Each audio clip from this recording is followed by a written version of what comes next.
It wasn't supposed to happen. I want to start this by saying I never meant for any of it to happen. I'm not writing this for sympathy or forgiveness. Maybe I just need to say it out loud, finally, to someone.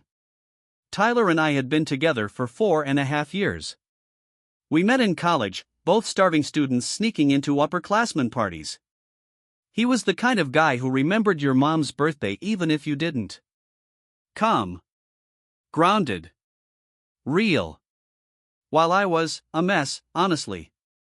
Creative, chaotic, flaky, his words, not mine, but not inaccurate.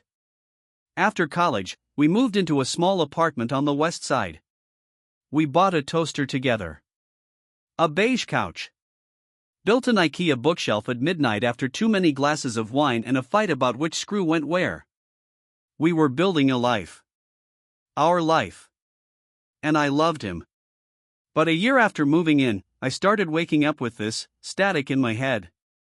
A kind of buzzing I couldn't shake. I'd stare at the ceiling and feel like I was watching someone else's life play out. Like I had followed all the steps: love, cohabitation, stability, and somehow still missed something crucial along the way. Tyler was still Tyler. Sweet. Thoughtful. Predictable. He'd leave me post-its on the fridge when he had early meetings: coffee's made, babe, love. But I stopped reading them. I'd see the notes, and instead of smiling, I'd feel a weight in my chest. Like guilt for being ungrateful, or dread that I was changing in a way I couldn't explain to him. We stopped having real conversations. Everything became transactional: did you pay rent? Can you grab almond milk? What time's your meeting? And I kept telling myself it was normal. That long-term relationships go through dry spells. That it would pass. But I started scrolling more. Instagram, TikTok, Twitter. Anything to numb that ache. And I'd catch myself fantasizing about versions of my life where I wasn't Tyler's girlfriend. Not because I didn't love him, but because I didn't feel like me anymore. Like somehow I'd folded myself down into someone he needed and forgot who I used to be before we met. And then came the party. I didn't even want to go. It was my friend Kara's birthday rooftop bar downtown, overpriced drinks, loud music, the whole scene. I was supposed to be over by now. But I went, mostly to prove to myself I still could. That's where I met Eli. And that's where I should have walked away. I saw Eli before he saw me. He was standing near the bar, talking to one of Kara's friends, tall, dark curly hair, the kind of half-smirk that makes you feel like he's always in on some joke. He wasn't drop-dead gorgeous or anything, but he had a presence. Confident. Relaxed. I remember thinking, he looks like someone who doesn't overthink anything. I was halfway through my second gin and tonic when we ended up in the same circle. Kara introduced us. Eli, this is Liv. Liv, Eli. He gave me this look, not a creepy look, not a checking me out look, but like he saw right through me. Like I was interesting. That sounds dumb. I know how it sounds. But I hadn't felt interesting in a long time. We talked. About music, mostly. Both of us loved sad indie bands and old vinyl. He made fun of my favorite playlist named Existential Brunch Vibes, and then offered to make me a better one. I laughed more in that hour than I had in weeks. It felt easy. Too easy. I told him I had a boyfriend. I made sure to drop that early, like a warning flare. He nodded, said, cool. And we kept talking anyway. We didn't even exchange numbers that night. Just followed each other on Instagram, which felt harmless. Harmless is a word I would end up hating later. I Ubered home alone. Tyler was already asleep when I got in. The apartment smelled like laundry and cinnamon. He always lit that stupid candle when he was home alone. There was a bowl of leftover pasta in the fridge, and a note on the counter, hope you had fun, babe. Missed you. And I stood there, staring at his handwriting, feeling like the worst person alive for smiling at another man for 2 hours. I crawled into bed next to him, still wearing makeup, still buzzed, and whispered, I love you. Not because I felt it in that moment, but because I needed to say it. Like maybe I could drown the guilt in those 3 little words. The next morning, I woke up to a DM from Eli. It said, "Still waiting on that playlist. Unless you're scared I'll roast it again, smiling face with sunglasses." I should have ignored it. I didn't. I don't even remember what I sent first. Probably some snarky joke back. Something like, "Careful, I've got a deep bench of angsty acoustic bangers." Something that let me pretend I wasn't already way too excited. He messaged me. That was the start. It started slow, 1 or 2 messages a day. Music Rex memes. Inside jokes from that night at the party. Then it became daily. Then hourly. Then all the time. My screen time shot through the roof. I turned off Instagram notifications so Tyler wouldn't notice. Eli made everything feel light. Fun. Effortless. He'd ask me things like, "What's something you've never told anyone?" and actually listen to the answers. I told him things I hadn't told Tyler. Things about my family. My fears. Stuff that felt small but somehow opened up big, aching spaces in me. One night, after a fight with Tyler about the dishes, something dumb and forgettable, I lay on the couch and messaged Eli for hours. At one point, he sent, "You don't sound happy, Liv." I stared at that message for a long time. Not because it was rude. Because it was true. I told myself, over and over, it's not cheating. It's just texting. You haven't done anything. And that was technically correct. But I knew, deep down, that I was lying to myself in layers. That I was building a trap I would eventually walk right into. Tyler started to notice. He asked who I was texting so much. I'd say Kara. Or just work stuff. Once, he jokingly said, "You better not be getting a work husband." I laughed, too loud, and kissed him to make the moment go away. I'd sit beside him on the couch while messaging Eli under a blanket. Looking back now, I think I wanted to get caught. Not consciously, but somewhere in me, I was daring the world to call me out. Because I didn't have the courage to admit I was screwing it all up piece by piece, emoji by emoji. And then came the night Eli said he was in my neighborhood. "Want to grab a drink?" I stared at the message for 10 minutes. Then I replied. "One drink." It was a Thursday night. I told Tyler I was meeting Kara for drinks, easy enough, he didn't ask questions. I even texted Kara to back me up, just in case. That's how far I'd already fallen, creating alibis like I was in some second-rate spy movie. I met Eli at a small bar tucked behind a bookstore downtown. He was already there when I arrived, nursing a whiskey neat. He stood when he saw me. Smiled. That same stupid smirk from the party, only this time, it hit different. More real. More dangerous. We didn't talk about Tyler. Not once. Not even as a joke. We talked about books, weird dreams, movies we hated. I laughed too hard at his impressions of pretentious baristas. He touched my hand at one point lightly, like he was testing something, and I didn't pull away. I don't even remember what we were talking about then. I just remember the heat of his fingers and how my stomach flipped like I was 17 again. One drink became 2. Then 3. The bar closed at midnight, and I knew I should have just gone home. But I didn't. We sat in his car, parked outside a Walgreens of all places. Rain tapped gently on the windshield. Music played low through the speakers, some dreamy synth-pop band I didn't recognize. We talked for a bit, just small nonsense, both of us dancing around the tension. Then he leaned over and kissed me. And I let him. I didn't freeze. I didn't flinch. I didn't say no. I kissed him back. It wasn't some Hollywood moment. No fireworks. No sweeping violins. Just 2 people who shouldn't have been doing what they were doing, lost in a mess they both helped make. When I finally pulled away, I whispered, I should go. Eli didn't say anything. Just nodded, like he understood.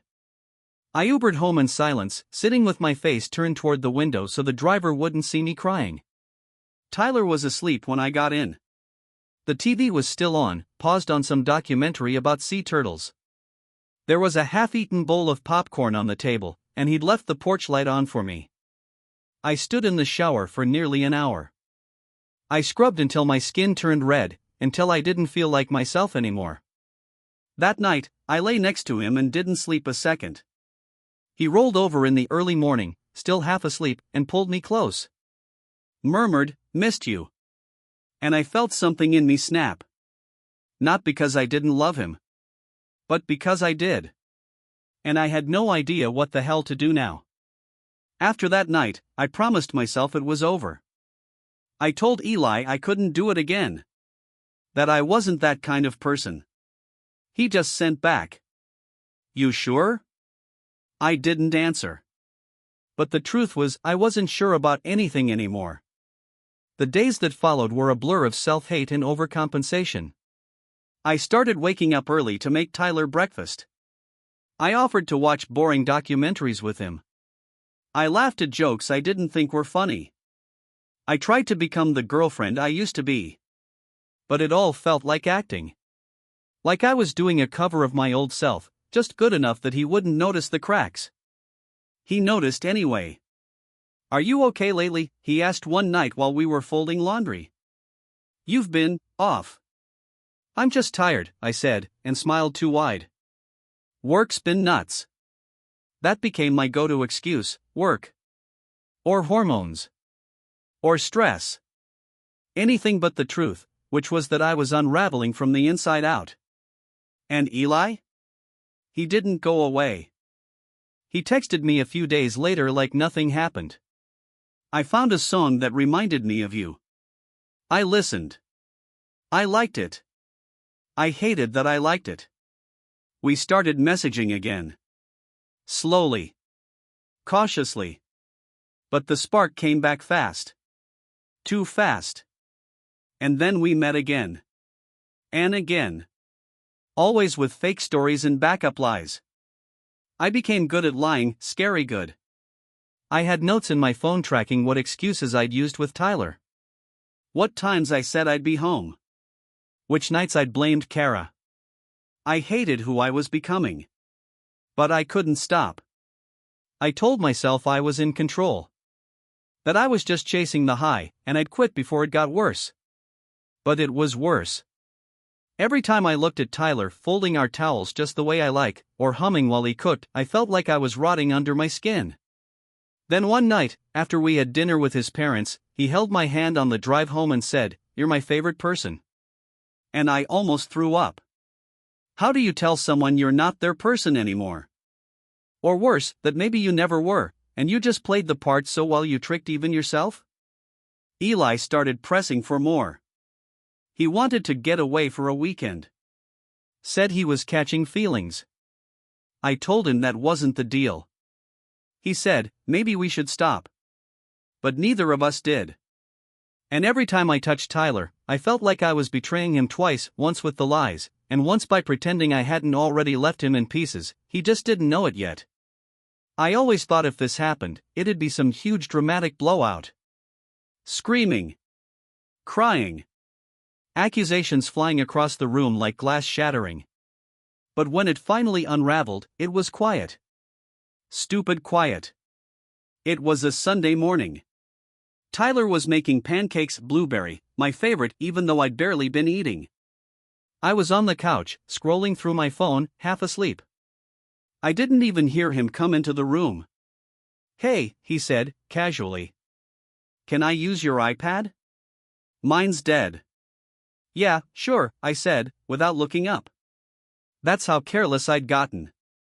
How arrogant. How comfortable. I didn't remember that iMessage was synced. I didn't remember that I'd left it open on the last text from Eli. Last night was amazing. I'm still thinking about your laugh. I didn't hear the silence right away. It was like time took a breath before it punched me. Then I looked up and saw him. Standing there. Holding the iPad like it had bitten him. His face blank, The kind of blank that only comes when your whole world resets in a split second. He didn't say anything for a long time. Just stared. Then. How long? Not who is he or what is this, just how long. Like he already knew everything he needed to know, and that was the only gap left to fill. I opened my mouth, but nothing came out. He set the iPad down. Walked to the kitchen. Turned off the stove. Flipped the pancakes onto a plate like it was just another Sunday. Then he sat down across from me, eyes red but dry. "Tell me the truth," he said. "All of it. Please. Just tell me." And I did. I told him everything. About the party. The messages. The car. The drinks. The second time. The third. The months of lies. I didn't spare myself or soften it. Because what was the point? He didn't yell. Didn't throw anything. He just sat there. Like someone had turned off the gravity inside his body. When I finished, he nodded slowly. Like he had to process it in layers. Then he said, "I don't think I know you anymore." And that hurt more than if he had screamed. He didn't sleep there that night. Packed a bag, left without saying goodbye. I don't even know where he went. I just remember sitting on the bathroom floor, knees pressed to my chest, phone in my hand, staring at Eli's name and wondering what the hell I'd done. And knowing, for the first time with full clarity, that I couldn't undo any of it. The first night without Tyler, the apartment felt like a haunted house. Everything looked the same, his toothbrush still in the holder, his jacket draped over the back of the chair, his cereal in the cabinet, but it all felt wrong. Off. Like I was living in a replica of our life, but the real one had been quietly dismantled while I wasn't paying attention. I didn't sleep. I just laid there, staring at the ceiling fan as it spun and spun, listening for a door that wouldn't open. The next morning, I called him. Straight to voicemail. I texted. "Please talk to me. I'm sorry. I don't even know how to start making this right. I miss you." He didn't reply. And honestly? He shouldn't have. My friends found out within the week. Kara was furious. She didn't even try to be nice about it, just said, "You blew up your own life. What did you think was going to happen?" I didn't answer. Because she was right. I didn't hear from Eli for 2 days. Then he messaged. "Are you okay?" I stared at it for a long time. Then replied. "No." He offered to come over. I told him not to. I couldn't look at him without seeing the wreckage behind me. He kept trying, though. Said I could stay with him if I wanted. Said he cared about me. And here's the thing I hate admitting the most, I didn't want him. Not really. Eli had been the symptom, not the cure. A distraction from the emptiness I refused to acknowledge. And now, with Tyler gone and my own reflection starting to disgust me, I couldn't pretend any of it had been worth it. I stopped eating. Lost 10 pounds in 3 weeks. My manager pulled me aside at work and asked if I was okay. I lied. Said it was just stress. I spent hours lying on the floor of our bedroom, surrounded by his things. I'd pick up his hoodie and hold it like it might still hold some part of him. Something I could apologize to. I blocked Eli after a month. Not because he was mean, or manipulative, or anything like that. But because I couldn't keep one foot in the fire while pretending to climb out. I finally told my mom. She cried. Not because Tyler was gone, but because she knew I was breaking in ways she couldn't fix. Sometimes I'd walk past couples on the street and want to scream at them, "Don't take it for granted. Don't be like me." But I never said anything. I just kept walking. It's been 5 months. I wish I could tell you I found peace, or that I'm better now. I'm not sure I even know what better looks like. But I'm still here. I get up in the mornings. I brush my teeth. I go to work. I answer emails. I pretend to laugh at things that aren't funny. Grief is strange when it's self-inflicted. You don't get to be the victim. There's no sympathy meal trains or sad playlists from friends. You broke it, you ruined it, and now you live with the echo of what you had, and the knowledge that you threw it away. I haven't seen Tyler since the night he left. Until last week. I was at a coffee shop I never used to go to. Just needed somewhere unfamiliar, I guess. Somewhere I didn't have a memory stitched into every chair. I was halfway through my drink when I looked up and saw him. He looked good. Different. His hair was a little longer, like he'd stopped bothering to keep it perfect. He was wearing a navy coat I'd never seen before, standing in line, scrolling on his phone. For a second, I thought about leaving before he saw me. I even stood up. But then he looked up. And our eyes met. He didn't look surprised. Just calm. Like he'd already imagined this moment 100 times and now it was just happening. He walked over. We hugged awkwardly. Like two people who used to know each other's entire lives but now couldn't even guess what kind of milk the other puts in their coffee.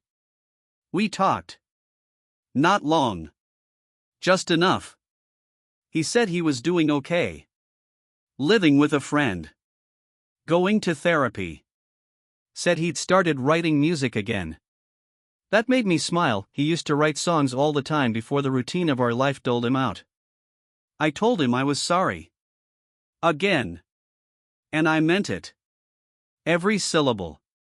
He looked at me for a long time, then nodded. Not like he forgave me, but like he was tired of holding the weight. Before he left, he said, I hope you figure out why. And I think that's what I'm doing now. Trying to figure out why I burned down something beautiful. Why I let restlessness become recklessness. Why I didn't ask for help when I started to disappear inside myself. If you've made it this far, thank you. I'm not proud of this story, but it's mine. And maybe someone else out there needs to hear it before they make the same mistake. I still dream about him sometimes. In the dreams, he's always laughing. And I'm always quiet.